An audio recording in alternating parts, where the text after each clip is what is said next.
আসসালামু আলাইকুম। Stock market ট্র্যাকলিক YouTube চ্যানেলের নতুন আরও একটি ভিডিওতে আপনাদের স্বাগতম। আপনারা অনেকেই অনেকগুলি স্টক নিয়ে কথা বলতে বলছেন। তার মধ্যে যদি আমরা বলি Monno fabric, fine food, অ্যাডিয়েন্টেল,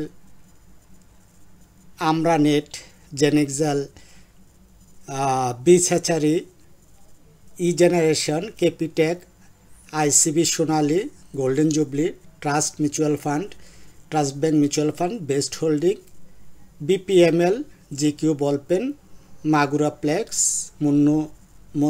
মনোস্পোল, NTC, Anwar galvanizing আমরা ভিডিও পাবলিশ করে ফেলছি। তো আজকে এই কয়টা স্টকের মধ্যে যে কয়টা পারা যায় আমি কভার করার চেষ্টা করব। তার মধ্যে আমি গত সপ্তাহ থেকে বলছিলাম আমরা কিছু লো পেড স্টক 26টা স্টক আমরা ফাইন্ড আউট করছি যেগুলির অ্যানালাইসিস ধারাবাহিকভাবে আপনাদেরকে পাবলিশ করবে। তার মধ্যে এমবি ফার্মা আমরা পাবলিশ করে ফেলছি, বিডি ল্যাম্প পাবলিশ করছি, তারপরে আমরা আরও কি দেখছি, আমরা ফার্মাইট আমরা মনে হয় পাবলিশ করছি, এমবি ফার্মা পাবলিশ করছি, তাই না? এরকম কিছু স্টক আমরা পাবলিশ করছি। ঠিক আছে, এইগুলি নিয়ে কথা বলবো আমরা। তবে আজকে আমরা কোন শেয়ারটা নিয়ে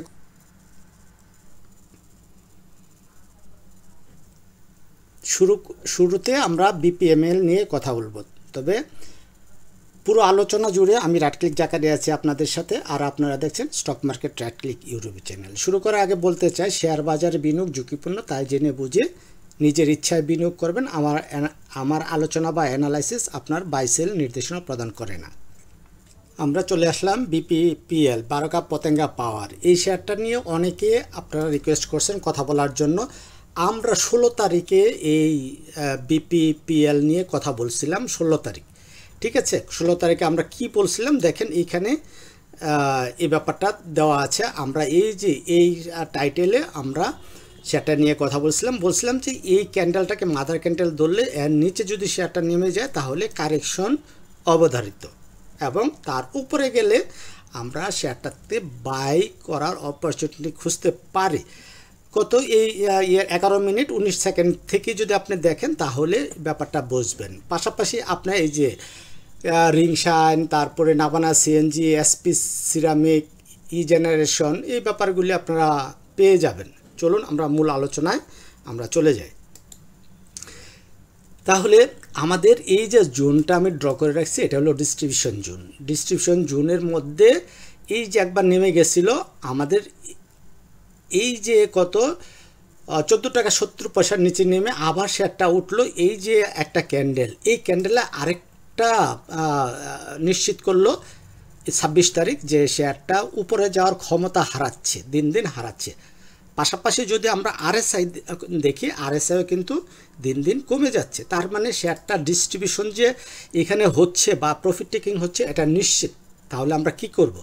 আমরা যারা পিভট দিয়ে কল্পনা করি তাদের জন্য একটা সুখবর হলো পিভটে শেয়ারটা সাপোর্ট নিছে। তার মানে শেয়ারটা যদি আগামী দিন এখান থেকে উঠে যায় তাহলে শেয়ারটাকে নিয়ে আমরা নতুন করে ভাবতে পারি। তবে নতুন করে ভাবাটা হলো হাই রিস্ক হয়ে যায়। সেই জন্য আমরা যাদের হোল্ডিংয়ে আছে তারা হয়তো শেয়ারটা রাখতে পারি। এইটা পার করে শেয়ারটা যদি ব্রেকআউট দিতে পারে তাহলে শেয়ারটা আমাদের প্রাথমিক টার্গেট 21 টাকা, তারপরে টার্গেট হলো এই 22 থেকে 24 টাকা, তৃতীয় টার্গেট হলো 33 টাকা পর্যন্ত এই বারাকা পতেঙ্গা পাওয়ার যাওয়ার ক্ষমতা রাখে। বাট শেয়ারটা উপরে যাওয়ার ক্ষমতা অনেক কম, ভেরি দুর্বল। ঠিক আছে, অনেক দুর্বল। দেখেন MA20কে প্লট করলে দেখা যায় MA20 নিচে পারফর্ম করতেছে। তার মানে আগামী দিন অবশ্যই MA20 15 টাকা 30 পয়সার উপরে ক্লোজ দিতে হবে। আর নতুন করে যদি আপনারা এই ট্রেন্ড দেখে আপনারা শেয়ারে এন্ট্রি নিতে চান অবশ্যই 16 টাকার উপরে গেলে তখন এন্ট্রি নিতে হবে, এর আগে না। বাট 16 টাকার উপরে এন্ট্রি নিলেও 17 টাকা 50 পয়সায় বাধা পেয়ে বা এই 17 টাকায় বাধা পেয়ে শেয়ারটা আবার পড়ে যাওয়ার চান্স অনেক বেশি। তাহলে আমরা কিভাবে এন্ট্রি নেব? এন্ট্রি নেওয়ার জন্য আমি একটা সাপোর্ট জোন ড্র করে রাখছি 11 টাকা 50 থেকে 12 টাকা 70। এই জোনটায় যদি শেয়ারটা আসে তাহলেই শুধুমাত্র আমরা এই শেয়ারটাতে এন্ট্রি নিতে পারি। যদি আমরা এভাবে দেখি, এভাবে আসছে, তার মানে এটা একটা ডাবল টপ প্যাটার্ন করছে। আর ডাবল টপ প্যাটার্নে তার ব্রেকডাউন জোনটা হলে 14 টাকা, আর এই 14 টাকার নিচে শেয়ারটা যদি চলে আসে, অলরেডি কিন্তু সে প্রফিট টেকিং হয়ে গেছে। হ্যাঁ, এখন শেয়ারটা নিচে নামার সম্ভাবনা বেশি। তাহলে আমরা এই শেয়ারটা এই 12 টাকার আশেপাশে বা 11 টাকা 50 আশেপাশে আসলে অল্প অল্প করে বাই করব, অথবা আমার নতুন ভিডিও পাওয়ার জন্য অপেক্ষা করবেন, তখন আমরা শেয়ারটাতে বাই করব। ধরলাম এখানে আমরা 12 টাকা লেভেলে বাই করলাম, তারপরে শেয়ারটা আমাদের প্রাথমিক প্রফিট টেকিং জোন হবে এই 17 টাকা 50 পয়সা আশেপাশে। তারপর আবার একটু কারেকশন হয়ে তারপর শেয়ারটা আমরা 21 টাকার আশেপাশে বিক্রি করব, আবার সে কারেকশন হয়ে 17.5 টাকার দিকে আসবে। আসার পরে আবার শেয়ারটা এই 24 টাকা থেকে এই 33 টাকা পর্যন্ত শেয়ারটা আমাদের যাবে। ঠিক আছে, আমি আশা করি শেয়ারটা সামনে ভালো পারফর্ম করবেন। Fuel and power sector, already আমরা ফুয়েল অ্যান্ড পাওয়ার সেক্টরে কিছু ভিডিও নিয়ে কথা বলছি। তার মধ্যে এই যে আমরা সাপোর্ট জোনটা ড্র করছি, এই সাপোর্ট জোনটা হলো অ্যাকুমুলেশন ফেজ অথবা ডিমান্ড জোন আমরা বলবো। তাহলে ডিমান্ড জোনে আসতে আসতে আমাদের আরএসআই কি হবে, আরএসআই কি করবে আমরা দেখি। এইখান থেকে আরএসআই যখন উঠে এখানে গিয়ে আবার এসে এইখান থেকে আস্তে আস্তে 40-এ আসবে আরএসআই। হ্যাঁ, 40-এ এসে আরএসআই যখন সাপোর্ট নিয়ে উঠবে তখনই আমরা শেয়ারটাতে বাই করব, এবং যখন এই আরএসআই আমরা এই 90 পর্যন্ত 85 থেকে 90 পর্যন্ত আরএসআই যতক্ষণ না যাবে আমরা ততক্ষণ বাই সেলের মধ্য থেকে আমরা এই শেয়ারটা থেকে প্রফিট নিতে পারবো। তার মানে আমরা যদি 12 টাকা লেভেলে এন্ট্রি নেই, তাহলে আমরা 24 টাকা লেভেলে যদি আমরা সেল করি, তাহলে আমাদের মানি ডাবল আইটেম হয়ে যায়। কিভাবে আমরা মানি ডাবল আইটেম পাই, যেটাকে আমরা বলি RZ4 স্টক। ঠিক আছে, সেই RZ4 স্টক আমরা এইভাবে নির্বাচন করতে পারি। আমরা ফাইন ফুডের স্টকটা নিয়ে কথা বলার জন্য চলে আসছি। আমরা ফাইন ফুডের ব্যাপারে আমরা 16 তারিখ 15ই মে আমরা শেয়ারটা নিয়ে কথা বলছিলাম। 15ই মে, ঠিক আছে। তাহলে 15ই মে আমরা একটা প্ল্যান দিয়েছিলাম। কীরকম প্ল্যান দিয়েছিলাম? 15ই মে এই যে এইখানে, হ্যাঁ। তারপরে আমরা এই শেয়ারটা নিয়ে আবারও কথা বলছিলাম 2রা জুন। তাহলে এই 2 দিনে আমরা 2রা জুন করতে এই যে এই তারিখে হতে যেটা ব্রেকআউট ক্যান্ডেল, তার মানে এই যে আমাদের এখানে একটা প্রফিট টেকিং জোন ছিল সেটা ব্রেকআউট দিচ্ছে। তার মানে এই শেয়ারটা আমরা বলছিলাম একটা শুটিং স্টার ক্যান্ডেল যদি দেয় তাহলে আমাদের বেয়ারিশনেস। তাহলে আপাতত শেয়ারটা আপ ট্রেন্ডে আছে। হ্যাঁ, আপ ট্রেন্ডে আছে, যাদের হোল্ডিংয়ে আছে তারা ধরে রাখবেন। আমরা আরএসআই দেখলে আরএসআই দেখবে একটা আপ ট্রেন্ডে আছে। তাহলে শেয়ারটা কতটুকু যেতে পারে যদি আমরা সেই ব্যাপারটাকে করি, তাহলে শেয়ারটা অ্যাটলিস্ট আমরা দেখতে পাবো শেয়ারটা এই জুনে এসে আমাদের একটা আসবে, একটা সাপ্লাই আসবে। কোন জোনটায়? 255 থেকে 275। এই 255 থেকে 275 টাকা আমরা খেয়াল রাখবো। এই জোনে আসলে আমরা শেয়ার থেকে বেরিয়ে যাব।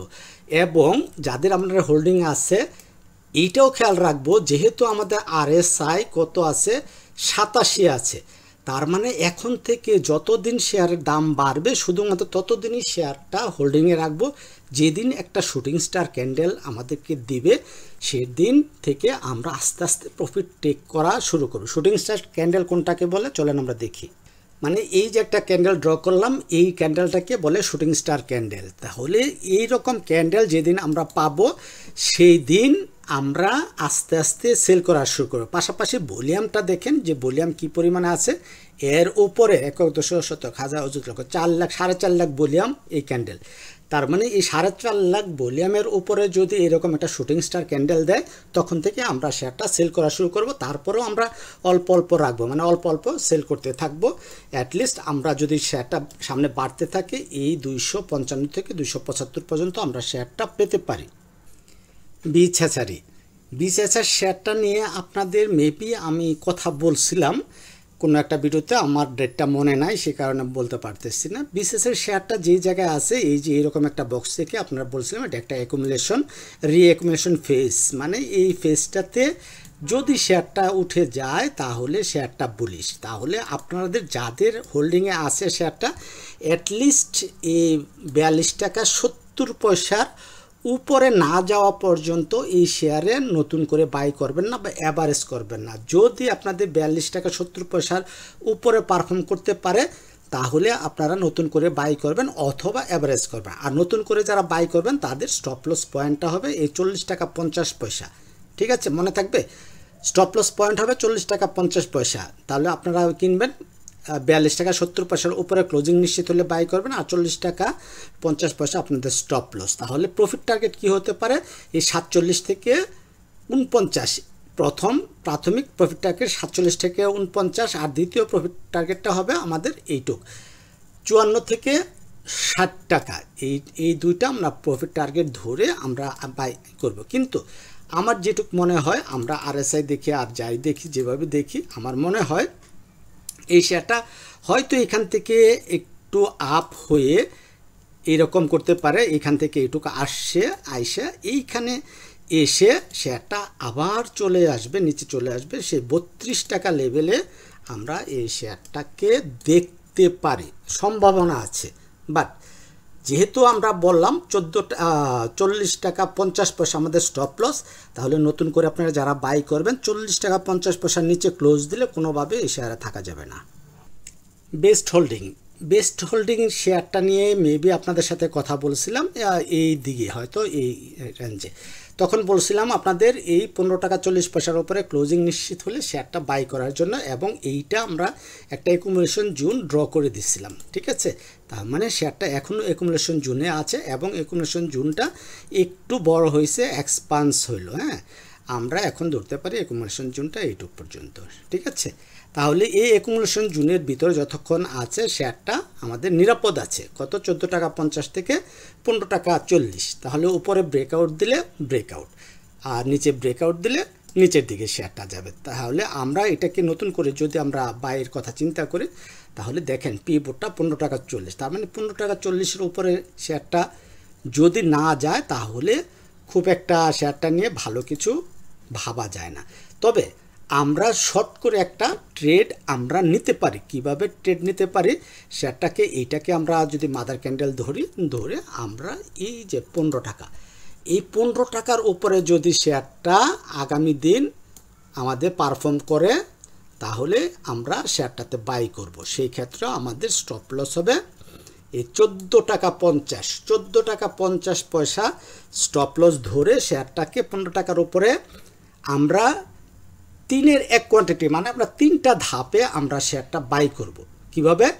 এই 15 টাকা লেভেলে আমরা শেয়ারটা বাই করব 3-এর 1 কোয়ান্টিটি, তারপরে এই 15 টাকা 40 পয়সা পার করলে আমরা দ্বিতীয় কোয়ান্টিটি, এবং ফাইনালি আমরা 15 টাকা 70 পয়সা পার করলে আমরা বাকি কোয়ান্টিটি বাই করব। তার মানে শেয়ারটা ভালো করার সম্ভাবনা প্রচুর। দেখেন এই যেভাবে ড্র করে রাখছি, তার মানে আপনাদের আমি এর আগে এটা একটা আপডেট দিছি।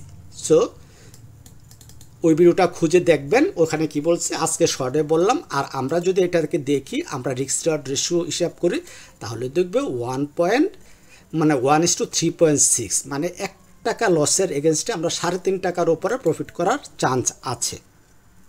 জিকিউ বল পেনটা নিয়ে আমি একটা ডেডিকেটেড ভিডিও বানাবো। আমি কয়েকদিন ধরে ভাবছি একটা ভিডিও বানাবো, সেই কারণে আমি জিকিউ বল পেনটা নিয়ে বেশি কিছু কথা বলবো না। যে এই যে লাল ক্যান্ডেল দিয়ে বোঝায় সেটা আর একটু নিচে নামতে পারে। যদি আমাদের নিচে নামে তাহলে তো একটা অপরচুনিটি, আমরা ভালো একটা বেটার অপরচুনিটি খুঁজে পাবো।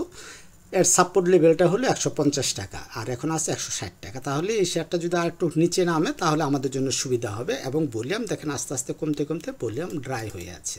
তাহলে এই শেয়ারটা নিয়ে আমরা একটা নতুন ভিডিও আপনারা পাবেন, অপেক্ষায় থাকবেন। তাহলে এই ছিল আমার আজকের ভিডিও অ্যানালাইসিস। যারা আপনারা আমার চ্যানেলে নতুন, অবশ্যই চ্যানেলটা সাবস্ক্রাইব করবেন। এখানে যাবেন, মোর বাটনে ক্লিক করবেন, ক্লিক করে আমার এই যে ফেসবুক পেজে জয়েন হবেন, আমার হোয়াটসঅ্যাপ গ্রুপে জয়েন হবেন, টেলিগ্রাম গ্রুপে জয়েন হবেন। ভালো থাকবেন সবাই। আল্লাহ হাফেজ। আসসালামু আলাইকুম।